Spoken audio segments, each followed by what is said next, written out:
வாழ்வில் வார்த்தை ஊழியங்கள் வழங்கும் இன்றைக்கான இறை வார்த்தை. நம் இரட்சகர் இயேசு கிறிஸ்துவின் இணையற்ற நாமத்தில் வாழ்த்துக்கள். நான் இளைஞனாய் இருந்தேன், முதிர் வயதுள்ளவனும் ஆனேன். ஆனாலும் நீதிமான் கைவிடப்பட்டதையும் அவன் சந்ததி அப்பத்துக்கு இறந்து திரிகிறதையும் நான் காணவில்லை.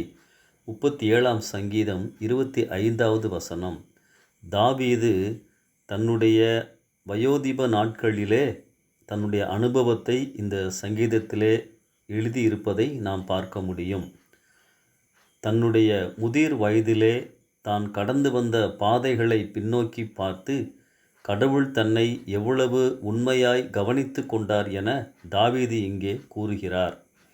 தாவீதின் அனுபவம் நம் ஒவ்வொருவருக்கும் மகிழ்ச்சியூட்டும் வாக்குத்தத்தமாகும். நீங்கள் எப்படி மாறினாலும், உங்கள் வாழ்க்கை எப்படி மாறினாலும் கடவுள் என்றைக்கும் மாறுவதில்லை. அவரது வாக்குத்தத்தங்கள் வாய்க்காமல் போவதில்லை. தாவீதின் வாழ்க்கையை பார்க்கும்போது அவர் எப்போதும் கடவுளின் விருப்பமான வழியிலே நடந்தார் என கூற இயலாது. சில சமயங்களில் அவர் தைரியம் இழந்து பின்வாங்க நினைத்தார். தோல்வியுற்று கடவுள் தன்னோடு இருக்கிறாரா என சந்தேகப்பட்டார். ஆனால் கடவுள் தாவீதோடுதான் இருந்தார். சவுலுக்கு பயந்து குகைகளில் ஒளிந்திருந்த போதும் கடவுள் அவரோடு இருந்தார். தோல்வியின் நேரங்களிலும் அவர் சோர்வுற்ற நேரங்களிலும் கடவுள் அவரை கைவிடவில்லை. இன்னொரு முக்கியமான உண்மையையும் நாம் அறிந்து கொள்ள வேண்டும்.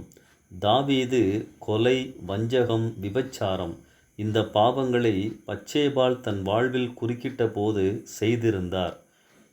இந்த சமயங்களில் தாவீது கடவுளுக்கு ஏற்கத்தக்கவராக இல்லை.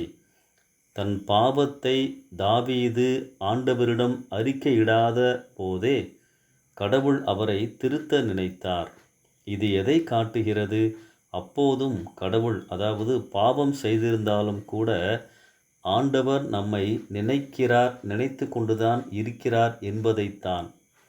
பெற்றோராகிய நாம் அடிக்கடி நம் குழந்தைகளை திருத்துவது எதற்காக? நாம் அவர்களை நேசிப்பதால் தான்.